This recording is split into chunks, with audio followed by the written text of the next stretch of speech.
में कौन शामिल है? हजरत अब्दुल्ला इब्ने उमर, हजरत अब्दुल्ला इब्ने अब्बास,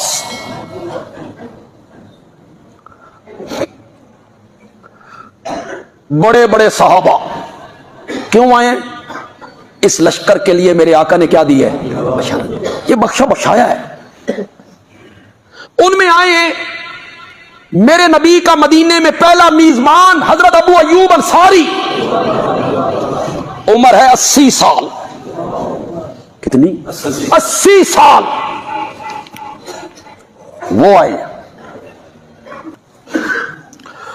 हजरत अबू अयूब अंसारी यजीद को कहते हैं, मैं तुम्हें अपने आका का एक फरमान ना सुनाऊं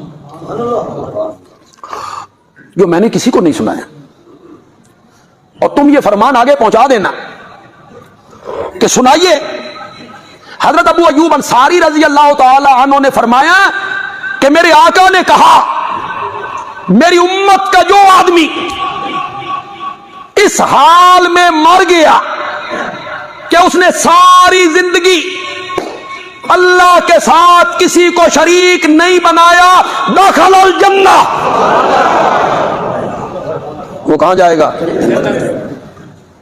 ये हजरत अबू अयूब अंसारी ने आखिरी वसीयतें करते हुए यजीद से बातें की। अल बिदाया वन निहाया उसकी 8वीं जिल्द है। वह औसा इलैये अबू अयूब, फिर वो फौत हो गए। फसल्ला अलैये यजीद इब्न मुआविया, और अबू अयूब अंसारी की नमाज जनाजा भी मुआविया के बेटे यजीद ने पढ़ाई थी। ये तो चंद बातें मैंने आपको बताई। कोई जरूरी नहीं कि आप मेरी बात को तस्लीम भी करें और कहें नहीं भाई इन्हें मनना ही मनना। कोई तहकीक करें, इसकी तहकीक करें। हमने जो तहकीक की हमने आपके सामने रखी। जो तुम कहते हो हमारा दिल नहीं मानता, जानी शराबी कबूतरबाज बहना दे नाल निकाह करना ला इन्ना लिल्लाहि व इन्ना इलैहि, हमारा दिल नहीं मानता। वो जो कुस्तुनतुनिया की फसील थी ना, उसके नीचे जाके हजरत अबू अयूब अंसारी को दफन किया गया। आज भी उनका मज़ार वहां है। जो लोग तुर्की गए, इस्तांबुल, आजकल कुस्तुनतुनिया क्या कहलाता है? इस्तांबुल। जो लोग गए तुर्की इस्तांबुल, वो हजरत अबू अयूब अंसारी के कब्र पे, मज़ार पे लोग जाते हैं। आज भी कब्र वहां है और उस पर ये सारी रोएदाद लिखी हुई है। उनके सिराने ये सारी रोएदाद लिखी हुई है। ये जब दफन करने लगे तो कले के ऊपर से, फसील के ऊपर से जो उनका सालार था उसने आवाज लगा, क्या कर रहे हो? यजीद ने कहा, हादा रजुलन, ये जिस शख्स को हम यहां दफन कर रहे हैं ये हमारे नबी का अजीम सहाबी है। उनका इंतकाल हो गया, उनकी नसीहत थी, वसीयत थी, हम उनको दफन कर रहे हैं।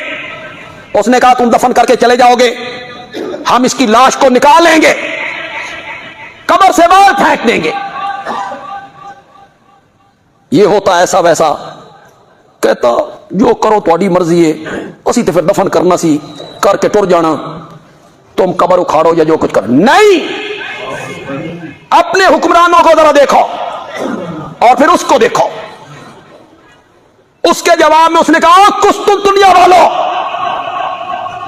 ये मेरे नबी का अजीम सहाबी है, मैं यहां दफन करके जा रहा हूं। अगर इसकी कब्र को कोई नुकसान पहुंचा, मैं अरब के अंदर किसी ईसाई को जिंदा नहीं छोड़ूंगा, मैं कोई कलीसा नहीं रहने दूंगा, मैं तुम्हारी इबादत गाह कोई नहीं रहने दूंगा अगर तुमने इसकी कब्र को नुकसान पहुंचाया तो। ये जो जवाब है जो इसने दिया, ये किस तरह के लोग ऐसा जवाब देते हैं? मैं पूरे अरब में किसी ईसाई को जिंदा नहीं छोड़ूंगा, कोई तुम्हारा इबादत गाना नहीं छोड़ूंगा, उसको गिरा दूंगा अगर तुमने नुकसान पहुंचाया। मुझे ऐद दो, अभी ऐद दो। उन्होंने ऐद दिया कि हम कोई नुकसान नहीं पहुंचाएंगे, तब ये वापस आए। एक इश्तिहार छपवाते हैं हुसैन के नाम का, एक इश्तिहार छपवाते हैं यजीद के नाम का, एक मजमा बुलाते हैं हुसैन के नाम का, एक मजमा बुलाते हैं यजीद के नाम का। तू सिर्फ एक काम कर, मैं हुसैन की माँ का किरदार पढ़ता हूँ, तू यजीद की माँ का किरदार। हम पढ़ते हैं हुसैन का शजरा,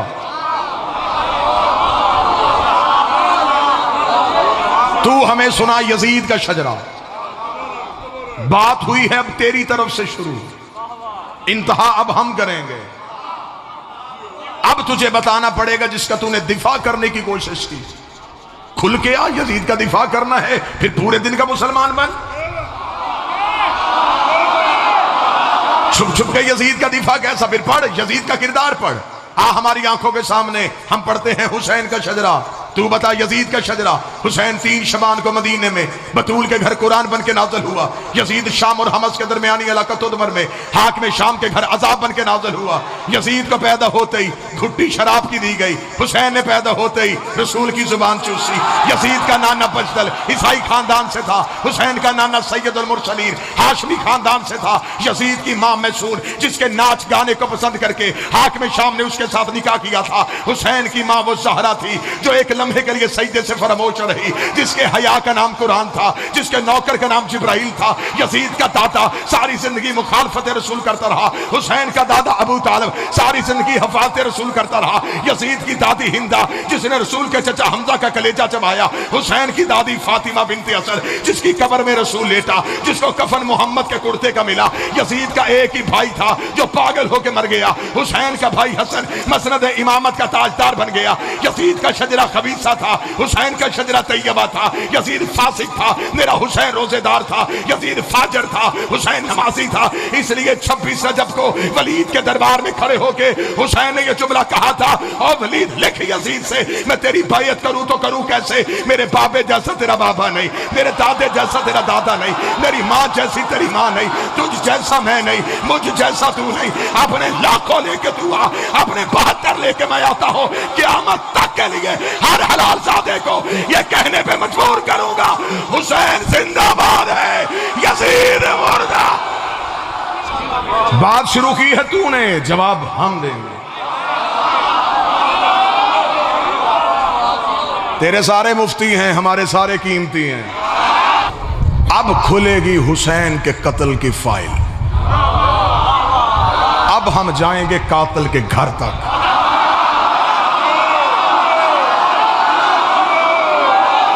तूने ये कह के बच्चों को चुप करवा दिया कि शियों ने कत्ल किया था, मातम करके गुनाहों की माफी मांगते हैं। किसी भी चौक में आ जाते, एक दूसरे का चेहरा देखते हैं, हुसैन के कातलों पे लानत करते हैं। तेरे घर से निकले तू लानत करना, मेरे घर से निकले बोलो जो अली के नौकर बैठे, जहां से हुसैन का कातिल निकले।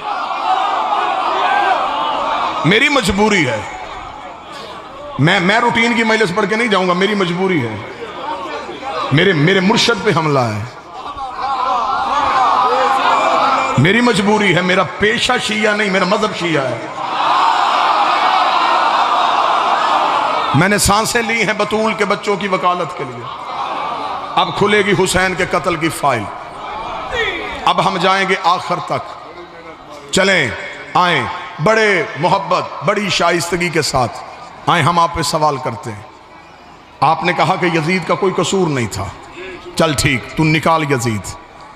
अब मैं तुझ पे सवाल करता हूं, मुझे सिर्फ इतना बता, हुसैन का कत्ल हुआ क्यों था?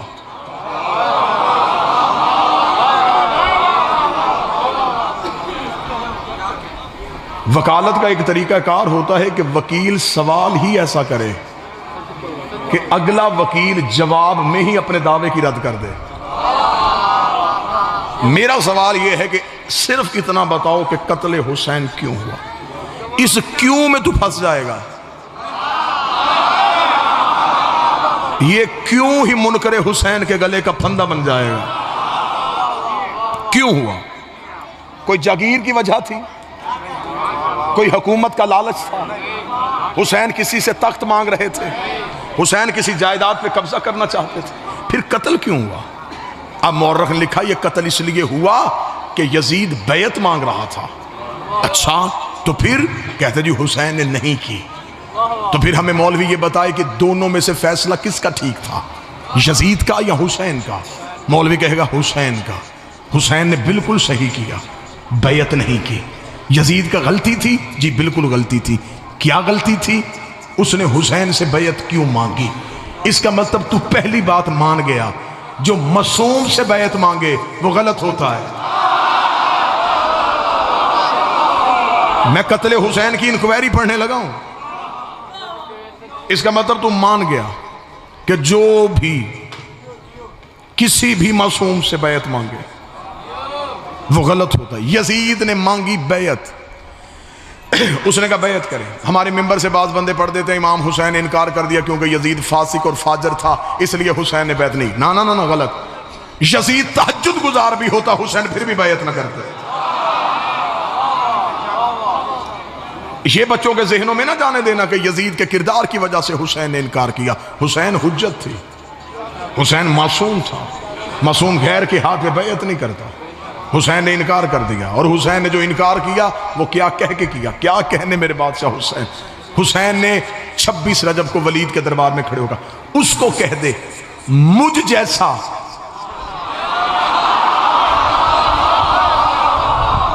मैं कत्ले हुसैन की इंक्वायरी पढ़ूंगा, थोड़ा ज़हनी तौर पे जाके बैठना।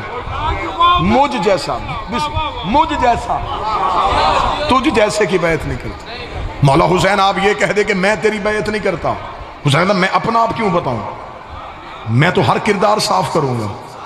हुसैन भी अकेला नहीं, हुसैन जैसे भी कई और हैं। यजीद भी अकेला नहीं, यजीद जैसे भी कई और हैं। हुसैन का मुझ जैसा तुझ जैसे की बैत नहीं करता। वलीद उसे सिर्फ इतना कह दे अना हुसैन इब्ने अली, मैं अली का बेटा हूं। जब मेरा बाप उस जैसे की नहीं करता, मैं इस जैसे की कैसे? तू सिर्फ कह दे मैं बैत नहीं करूंगा। अब इमाम हुसैन ने ली, कत्ले हुसैन की इंक्वायरी सुनना। इमाम हुसैन ने इनकार किया, 72 साथियों ने इस इनकार में हुसैन का साथ दिया। बेशक 72 साथियों ने, पूरी मजलिस नहीं पे पढ़ूंगा, 72 साथियों ने हुसैन के इनकार का साथ दिया। 26 रजब को हुसैन ने यह जुर्रत बख्शी, तन्हा खड़ा है मलाउन के दरबार में, और तन्हा हुसैन ने खड़े होकर कहा नहीं करूंगा। यह नहीं दरबार से बाहर निकली। 72 साथियों ने नहीं का साथ दिया, 72 से करोड़ों पे चली गई। आज ये सारी कौम उस नहीं वाली है। 26 रजब को पहली बार हुसैन ने कहा था नहीं करूंगा, वो जुर्रत आज हमारे सीने पे आ गई। आज हमें बंदे कहते मातम छोड़, हम कहते नहीं छोड़ेंगे। जुलूस ना निकालो, नहीं निकालेंगे। वही हुसैन वाली नहीं आज हमारे लहू में शामिल हो गई। इमाम हुसैन अलैहिस्सलाम ने कहा मैं बैयत नहीं करूंगा। 72 साथियों ने हुसैन का साथ दिया। दुनिया के किसी टीवी चैनल पे आना है तो ये हुसैन का मातमी आने के लिए तैयार है। मजहब की किताबें अपनी लेके आ जाना। मुझे 14 की 14 सच्चाइयों की कसम है, जिन 72 ने हुसैन के साथ इनकार में साथ दिया था, मैं उन 72 के नाम बताता हूँ, उनकी वल्दियतें बताता हूँ, उनके कबीले बताता हूँ, उनके शजरे बताता हूँ, उनके हसब बताता हूँ, उनके नसब बताता हूँ, उनके कद बताता हूँ, उनकी उम्रें बताता हूँ, उनकी रंगतें बताता हूँ। मौलवी तू सिर्फ इतना काम कर, जिन लाखों ने यजीद की बैयत की, तू बता वो कौन थे?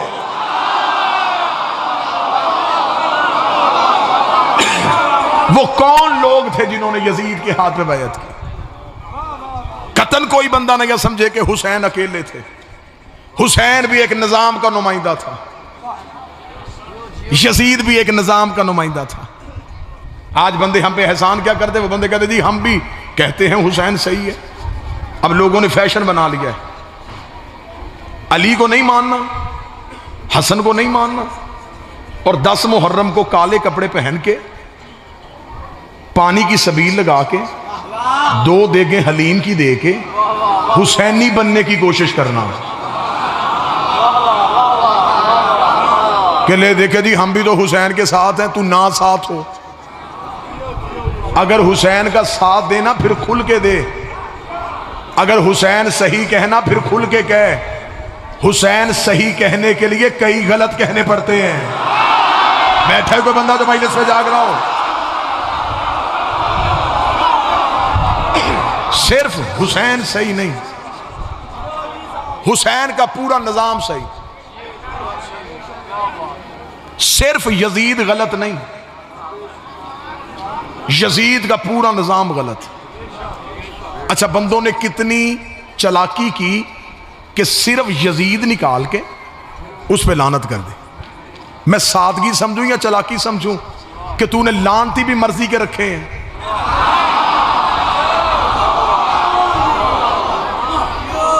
अकेला यजीद निकाला, उस पे लानत कर दी। ये कातल खानदानों का तरीकाकार होता है।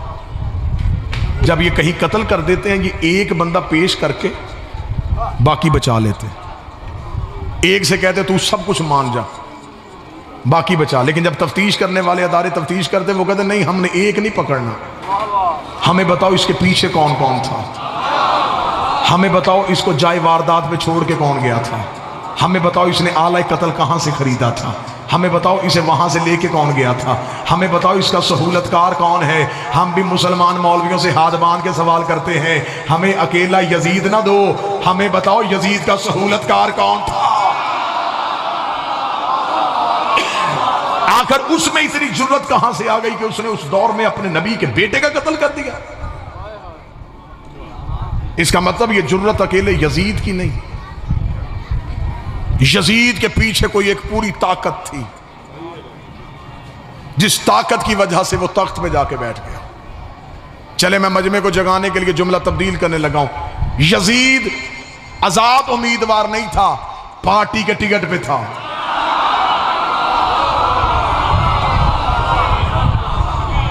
उसे किसी न किसी पार्टी ने अपना नुमाइंदा बनाया था।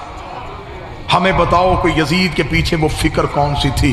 मेरी कौम के बच्चे एक लम्हे के लिए ज़हन रखना, हद हो गई, हम तुम्हें कत्ले हुसैन हजम नहीं होने देंगे। तू हमें कातलों को बेनकाब करके देगा। आज तूने सिर्फ यजीद आगे पेश कर दिया। 70 साल जुम्मे के खुतबों में अली को गालियां देते रहे, वो बंदे कौन थे? 70 साल में एक नस्ल, एक लम्हे के लिए जज्बाती नहीं, 70 साल में एक नस्ल परवान चढ़ाई गई। सिर्फ किस वजह से? अली की दुश्मनी उनके दिलों में पैदा की। वो अली के दुश्मन पैदा हुए तो वो कत्ले हुसैन के लिए आए। आज खड़े होकर मौलवी ने कह दिया जी मैं कहता हूं हुसैन सही है, यजीद गलत है। तुझे हुसैन सही कहना है, फिर तुझे खुल के कहना पड़ेगा, फिर तुझे खुल के कहना पड़ेगा कि सिर्फ हुसैन सही नहीं, हुसैन का सारा निज़ाम सही है। तुझे मानना पड़ेगा हुसैन सही था, वोटों से बना हुआ गलत था, हुसैन सही था, कमेटी से बना हुआ गलत था, हुसैन सही था, एक शूरा से बना हुआ गलत था। तुझे आखिर में मानना पड़ेगा सिर्फ गदीर सही था।